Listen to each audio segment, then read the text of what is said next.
So hello friends, आज हम लोग एक नई बुक के लिए के बारे में बात करेंगे जिसका नाम है data science on the Google cloud platform. ठीक है, जिसको नहीं पता है उसके लिए है कि जो गूगल क्लाउड प्लेटफॉर्म होता है वो पेड है। ठीक है, और ऐसे ही बहुत सारे क्लाउड प्लेटफॉर्म बने हैं जहाँ पे हम लोग मशीन लर्निंग या डेटा एनालिटिक्स करते हैं। ठीक है ना। तो मैंने इस वीडियो के अंदर बिल्कुल आसान तरीके से, मतलब मैंने कुछ परचेज़ नहीं करा है, गूगल क्लाउड प्लेटफॉर्म कुछ भी नहीं है। मैं बस आपको यहाँ पे बताऊँगा कि बिना कुछ ख़रीदे हुए हम कैसे डेटा एनालिटिक्स कर सकते हैं। इसके अंदर हम लोग यूज़ करेंगे कोलैब, गूगल का कोलैब होता है। ठीक है, मैं आपको दिखाता हूँ यहाँ पे। ठीक है, ये गूगल का कोलैब है। ठीक है, और इसके अंदर हम लोग अपनी जी ड्राइव माउंट कर सकते हैं, जिससे कि हमारे पास जितना भी सारा डेटा होगा, ठीक है, वो हम लोग यहाँ पे स्टोर कर सकते हैं और हम लोग यहाँ से रिट्रीव कर सकते हैं। तो हमारे पास मेमोरी स्पेस बच गया है। ठीक है, हम इससे हमारा मेमोरी स्पेस बच जाएगा। और इधर ही हम लोग in memory database SQLite use करेंगे। ठीक है ना। इससे क्या होगा सीक्वल लाइट से कि जो भी हमारा डेटाबेस है, ठीक है ना, हम उसको कहीं पे भी देख सकते हैं। डेटा तो हम लोग कोलैब के थ्रू स्टोर करा लेंगे, लेकिन उसको विजुलाइज करने के लिए हम लोग उसको कहीं पे भी सीक्वल सर्वर, सीक्वल लाइट या कुछ भी जीयूआई जो भी जिसे बोलते हैं, उसमें हम लोग अपना पूरा डेटा देख सकते हैं। ठीक है, तो ये तो बात हुई हमारा डेटा की। और गूगल कोलैब के अंदर आप कुछ भी कर सकते हो, पाइथन में कोड कर सकते हो, आर में कोड कर सकते हो, शेल स्क्रिप्ट लिख सकते हो। ठीक है, और भी जितनी लैंग्वेजेस सब में काम कर सकते हो। तो ये बहुत इजी है। ठीक है, लिखने के लिए। तो जीसीपी के लिए अगर मैं दिखाऊं जीसीपी, तो कुछ ऐसा दिखता है जीसीपी। ठीक है, इनका कंसोल होता है। तो अगर आप यहाँ पे देखो तो इनका जो कंसोल दिखेगा कुछ इस तरीके से दिखेगा। ठीक है, मैंने कुछ अकाउंट सेटअप नहीं कर रखा है तो। और अगर आप सेट करोगे तो $300 क्रेडिट फ्री फॉर फ्री मिल जाता है। ठीक है ना। लेकिन मैंने बिल्कुल, मैं बस ये चाहता हूँ कि अगर मुझे कुछ कोड नहीं समझ में आया तो मैं डायरेक्टली गूगल कोलैब में जा करके उसको चेक कर सकता हूँ। ठीक है ना। और ये सब मैंने डेटा गिटहब में सब डाल रखा है, आप वहाँ पर जाके चेक कर सकते हो। ठीक है ना। तो इसका पहले लेक्चर से स्टार्ट करते हैं। हम इसके अंदर पूरा डेटा समझेंगे, फ़्लाइट और एयरपोर्ट का डेटा, जो भी अपने पास डेटा है इसका। तो फ़्लाइट और एयरपोर्ट का डेटा को हम लोग पूरे अच्छे से समझेंगे कि एक बना कैसे, इसमें एनालिसिस कैसे करेंगे। ठीक है ना। और हमें डेटा क्लीनिंग करनी होगी, वो कैसे करेंगे। तो इस ये बुक आप ज़रूर रीड करें, और मैं इसको बिल्कुल ईजी तरीके से समझाने की कोशिश करूँगा। ठीक है ना। इसमें जी सी, जो भी इनकी कमांड्स है, जी सी सब, जी सी यूटिल, तो वो सब गूगल क्लाउड के शेल की कमांड है, उसको मैं यूज़ नहीं करूँगा। उसका ऑल्टरनेटिव हम लोग ढूंढेंगे। ठीक है ना इसमें। तो चलिए फटाफट स्टार्ट करते हैं। तो ये कोड है मेरा माउंट करने का, माउंट गूगल ड्राइव को माउंट करने के लिए। ठीक है ना। तो आप यहाँ पे देखोगे, ये एक्चुअली मेरा ऑलरेडी माउंटेड है आई थिंक। कोई नहीं, ये अगर ऐसी इशू आए तो आप रीस्टार्ट कर लो अपना रन टाइम। ठीक है, और फिर आप इसे चलाओगे तो आपका ड्राइव माउंट हो जाएगा। ठीक है, ये कुछ कोड्स हैं जो कि सेकंड चैप्टर के अंदर है, जो कि ये बताते हैं कि ये पूरी शेल स्क्रिप्ट आपका डेटा लोड करके लाएगी। ठीक है ना। और ये डेटा किस चीज़ का होगा, ये कोई फाइल है on time reporting career on time performance. ठीक है, तो ये पूरा फ़्लाइट का डेटा, और इसके अंदर पूरा फ़्लाइट का डेटा पड़ा हुआ है 1987 से अभी तक का। ठीक है, तो उसका यूआरएल कुछ इस तरीके से है। ये यूआरएल है स्लैश, जो भी आपकी फ़ाइल है, अंडरस्कोर जो भी आपको ईयर चाहिए, अंडरस्कोर जो भी मंथ चाहिए, उसके ज़िप फॉर्मेट में ये फ़ाइल अपने आप डाउनलोड हो जाएगी। ठीक है, तो अगर आप इसको ट्राई करना चाहते हो तो यहाँ से कर सकते हो।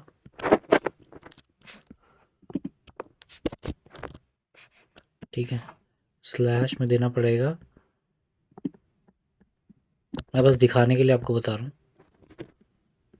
ये शेल स्क्रिप्ट से हम लोग डाउनलोड कर सकते हैं, जो हम लोग करेंगे 2015 2016 जो भी आपको डेटा चाहिए। और यहाँ पे अगर मैं बोलूँ _1, तो देखो इसने पूरा डाउनलोड कर लिया डेटा। ठीक है, मेरे पास ऑलरेडी पड़ा हुआ है इसलिए मैं इसको कैंसिल कर रहा हूँ। ठीक है, तो ये मेरा पूरा डेटा यहाँ से, ये शेल स्क्रिप्ट है, यहाँ से डाउनलोड करके मेरा चैप्टर 2, ठीक है ना, चैप्टर 2 के अंदर ये स्टोर करा देगा। मैंने अभी डिलीट कर दिया है, बट आप देखोगे तो जब आप इसको चलाओगे तो चैप्टर 2 के अंदर आपका ये वाला डेटा आ जाएगा। ठीक है, ये वाली फ़ाइल आ जाएगी, ज़िप फाइल।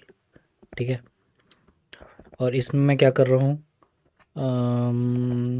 ओके, ठीक है, तो इसके अंदर मैं क्या कर रहा हूँ, उसी फाइल को बस मैं रीनेम कर रहा हूँ और अनजिप कर रहा हूँ। ठीक है ना, तो ये जिप फॉर्मेट में थी, उसको अनजिप करके उसका नाम चेंज कर दिया। 2015 फर्स्ट मंथ, 2015 10th मंथ। ठीक है, ये सारे मंथ्स हैं। ठीक है, अभी अंडरस्कोर, अभी आप क्या उसमें जब डाउनलोड करोगे तो अंडरस्कोर में आएगा, मैंने अंडरस्कोर हटा रखा था। ठीक है, तो जब ये सब डाउनलोड हो जाएगा तो आप हेड करके, हेड कमांड होती है कुछ 10 लाइन, ठीक है, आपकी स्क्रीन पे प्रिंट हो जाएंगी ऑफ दिस फाइल। ठीक है, तो आप देखो तो ये पूरा डेटा है, ईयर, क्वार्टर, मंथ, ये पूरा फ़्लाइट का डेटा है, रियल डेटा है ये। ठीक है, 2015 की फ़्लाइट का। ठीक है, इसको मैं दोबारा कर देता हूँ माउंट। अब CD मतलब मैं इस वाले फ़ोल्डर में पहुँच चुका हूँ, CD। तो अब मैं जो भी फ़ाइल दूंगा यहाँ पे चैप्टर 2 के बाद की 2015 1.csv, तो वो अपने आप ही ले लेगा। ठीक है, मुझे यहाँ पे पूरा पाथ डिफाइन करने की ज़रूरत नहीं है। ठीक है, तो 2015.csv हेड लिया मैंने, हेड में से पहली दो ओके, हेड से फर्स्ट 2 लाइन्स, ठीक है, फर्स्ट 2 लाइन इसके अंदर गई। जब इसके अंदर गई तो उसने बोला कि ओके, फर्स्ट 2 लाइन में से लास्ट वाली लाइन ले लो। लास्ट वाली लाइन से उसने बोला ये होता है मेरा रिप्लेस करने के लिए। ठीक है, कॉमा विद ब्लैंक स्पेस। ठीक है, इसको कैसे लिखेंगे, SED SGM लास्ट में लिख देंगे, 3 स्लैशेस लगाएंगे, और इसके अंदर जो भी हमें हटाना है कॉमा, क्योंकि अभी ये देखो यहाँ पे कॉमा कॉमा था, ठीक है ना डेटा, अब मेरे को इस कॉमा को हटाना है, तो कॉमा स्लैश वाइट स्पेस। ठीक है ना, इधर मैं सेमी कॉलन भी डाल सकता हूँ, तो देखोगे तो सॉरी सेमी कॉलन से रिप्लेस हो गया। ठीक है, आगे बढ़ते हैं, तो मेरे को कुछ ऐसा डेटा दिखेगा, और हेड करा मैंने तो मेरी फ़ाइल चेंज नहीं हुई। ठीक है, फाइल में कोई चेंज नहीं आया क्योंकि मैंने फाइल के अंदर डेटा राइट नहीं करा है, मैंने सिर्फ देखने का देखा ही है इसको। ठीक है, WCL-L वाली कमांड जो होती है वो होती है मेरा डेटा के अंदर जितना भी काउंट पड़ा हुआ है, कितना डेटा पड़ा हुआ है उसको शो करती है। तो 2010 के अंदर 486166 डेटा पड़ा हुआ है। ठीक है, वही चीज़ है, इसमें मैं क्या कर रहा हूँ, तो जो लास्ट वाला, लास्ट में आप यहाँ पे देखोगे,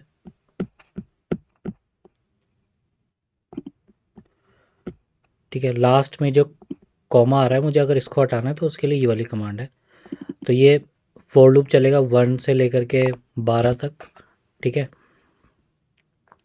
ये वाला मतलब होता है लास्ट वाला सेमी कॉलन। ठीक है, उसको स्पेस से रिप्लेस कर दे, सेम सेम फॉर्मेट।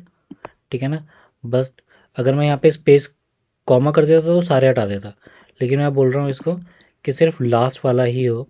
ठीक है, लास्ट वाला कॉमा रिप्लेस हो जाए मेरा ब्लैंक स्पेस से। ठीक है, तो उसके लिए कमांड है पांडा सीक्वल। ये अगर आपको ये एक तरीका है सीक्वल के, एक्चुअली 2 तरीके बताऊंगा मैं, एक तो सीक्वल लाइट से और एक पांडा सीक्वल से। ठीक है, तो पांडा सीक्वल क्या करता है, मेरे को अगर ये डेटा फ्रेम, ठीक है, पहले डेटा फ्रेम की बात करते हैं। अगर आपने मेरी स्पार्क वाली वीडियो देखी होंगी तो आपको पता चल गया होगा डेटा फ्रेम मतलब होता क्या है। तो मैंने NYC नाम का एक डेटा फ्रेम बनाया है, इसको DF लिख देता हूँ। ठीक है ना, और इस डेटा फ्रेम को अगर मैं सीक्वल के थ्रू क्वेरी करना चाहता हूँ तो उसके लिए मेरा पांडा सीक्वल के अंदर सीक्वल DF, ठीक है ना, सीक्वल ऑफ डेटा फ्रेम करके एक मेथड है, उससे मैं उसके थ्रू मैं सीक्वल रन करा सकता हूँ डेटा फ्रेम के अंदर। तो देखो आपको सीक्वल वाइज आपको पूरा डेटा दिख जाएगा इसके अंदर। ठीक है, आगे बढ़ते हैं। तो वही है, मैं क्वेरी से ला के देख रहा हूँ इसके अंदर जो भी मुझे क्वेरीज चाहिए। ठीक है, ये इसमें ज़रूरत नहीं है। अपाचे बीम इसने यूज़ करा हुआ है इस बुक के अंदर। अपाचे बीम पाइपलाइंस के लिए यूज़ होता है। पाइपलाइंस के लिए बहुत कुछ आ चुका है, स्नोफ्लेक्स आ चुका है, ठीक है, और एयर फ्लो आ चुका है, और क्या आ चुका है, ईटीएल्स हैं, इन्फॉर्मेटिका है, ठीक है ना। तो पहले अपाचे बीम हुआ करता था जब ये सब चीज़ें नहीं थी। तो ये बुक थोड़ी पुरानी है, इसलिए अपाचे बीम यूज़ हो रखा है। वो भी आप इसी कोलैब के अंदर चला सकते हो, ठीक है ना, वो भी मैं आपको दिखाऊंगा। सेम चीज़ अब इसके अंदर एयरपोर्ट का, अभी तक मैंने फ़्लाइट का डेटा डाउनलोड करा था, मैं एयरपोर्ट का डेटा डाउनलोड कर रहा हूँ। तो एयरपोर्ट CSV पूरा डाउनलोड हो गया, उसको मैंने अनजिप कर दिया, ठीक है। और अपाचे बीम के थ्रू मैं अगर फाइल का डेटा देखूँ, ठीक है, ट्राई करते हैं, शायद चल जाए। ओके, मैंने अपाचे बीम लोड नहीं कर रखा है, तो इस स्क्रिप्ट के थ्रू आपका अपाचे बीम लोड हो जाएगा, ठीक है ना। मैं भी इसे रन नहीं कर रहा हूँ, चलो रन करके आपको दिखा देता हूँ। अपाचे बीम इसमें क्योंकि थोड़ा थोड़ा टाइम लगेगा, तो आई थिंक थोड़ा टाइम लगेगा इसके अंदर, ठीक है। जब आप इसको चलाओगे तो इसके अंदर डेटा आपको दिखने लग जाएगा, ठीक है ना। readme.html इसके अंदर एक फ़ाइल पड़ी हुई है, आप कोई सी फाइल उठा सकते हो, CSV जो भी होगी, ठीक है ना। रीड करेगा टेक्स्ट से और उसको प्रिंट करा देगा, सिंपल, ठीक है ना। हेड करा मैंने, तो ये है एयरपोर्ट के फाइल का डेटा आ गया मेरे पास, ठीक है। ये सब ईजी स्टेप है, बस आपको चला करके देखना है।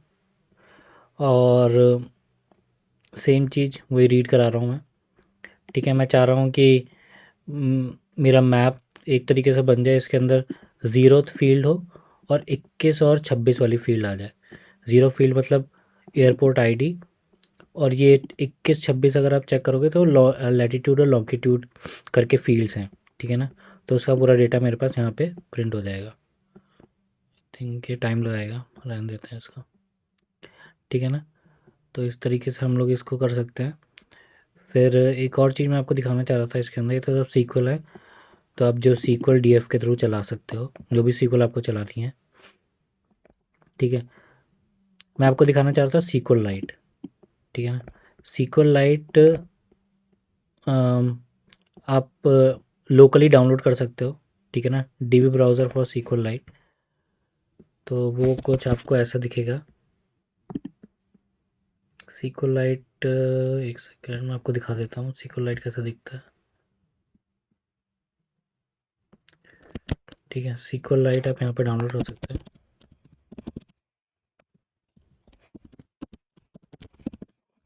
ठीक है ना। सीक्वल लाइट आप लोकली डाउनलोड कर सकते हो।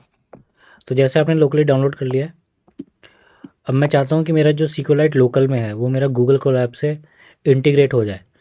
तो वो कैसे कर सकते हैं, ठीक है ना। एक हैक है इसके अंदर, ये हैक ये है कि आप लोड, पहले तो आप ये कमांड चलाओगे जिससे कि आपका सीक्वल वाला ड्राइवर लोड हो जाए। फिर आप उसको, जो भी आप यहाँ पे सीक्वल दोगे, ठीक है ना, सीक्वल लाइट उससे कनेक्ट हो जाएगा, ठीक है ना, कनेक्टेड टू माई DB, और ये आपका यहाँ पे सेव हो जाएगा, अपने आप हो जाएगा। आप ये कमांड चलाओगे, ठीक है ना, अपने आप आपका इस नाम से डेटाबेस बन जाएगा माई DB, आपको कुछ नहीं करना, ठीक है। जब आपका ये बन जाएगा तो आप इसके अंदर जो भी कमांड चलाओगे, जैसे क्रिएट टेबल जो भी चलाओगे फ़्लाइट की, वो अपने आप इसके अंदर बनती रहेंगी, ठीक है। ये मैंने फ़्लाइट का डेटा बना रखा है, ये मैंने व्यू बना रखा है, ठीक है ना, जो इसी बुक के अंदर ही सब कुछ दिया हुआ है। अब मैं चाहता हूँ कि देखो मेरा टेबल क्रिएट हो गई, सब क्रिएट हो गया, ठीक है ना। माई DB को मैं डाउनलोड करूँगा, जो कि मैंने शायद कर भी रखा है ये, ठीक है ना। माई DB ये सेम चीज़ है। इसको मैं अगर ओपन करूँगा अपने सीक्वल लाइट के अंदर, मैं आपको दिखाता हूँ, ठीक है। सीक्वल लाइट के अंदर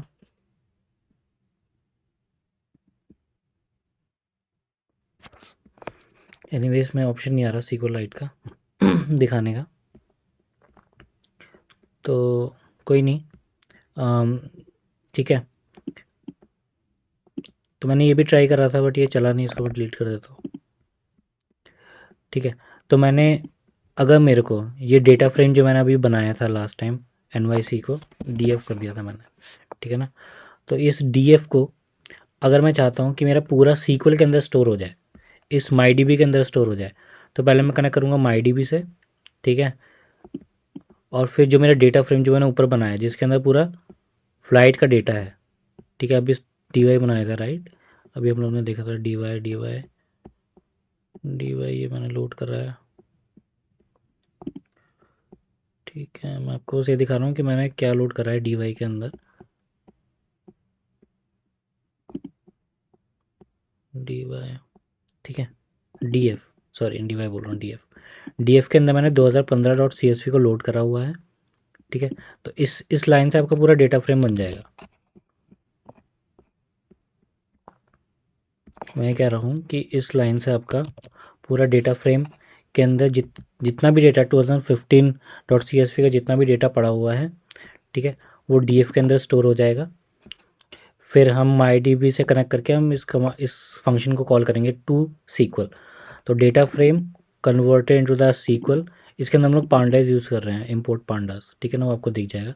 पांडास से हम लोग रीड कर सकते हैं, और डेटा फ्रेम को कन्वर्ट करना हो सीक्वल में तो उसके लिए मेथड है $2_SQL। इसके अंदर हम लोग क्या करेंगे, टेबल नेम पास करेंगे, कनेक्शन जो हमारा बनाया है वो पास करेंगे, और बस इसको रन कर देंगे। तो पूरा जितना भी डेटा फ्रेम के अंदर डेटा है सीक्वल का, वो MyDB के अंदर स्टोर हो जाएगा, ठीक है। और ऑनलाइन व्यूअर भी आता है सीक्वल लाइट का, अगर आप ऑनलाइन व्यूअर देखोगे, ठीक है। और मैं जाता हूँ MyDB, स्टोर करता हूँ, ठीक है। यही चीज़ मैंने डाउनलोड कर लिया, और यही चीज़ मैं इसके अंदर दिखा रहा हूँ, ठीक है ना। आप कोई सा भी सीक्वल लाइट ऑनलाइन करके सर्च करोगे तो आपको दिख जाएगा, ठीक है।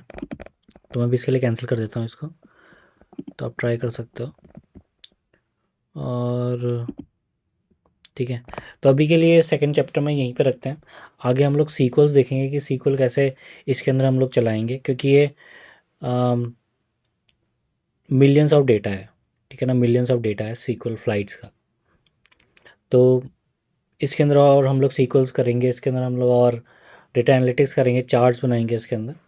तो आप नेक्स्ट वीडियो में मिलते हैं, ठीक है। Thank you.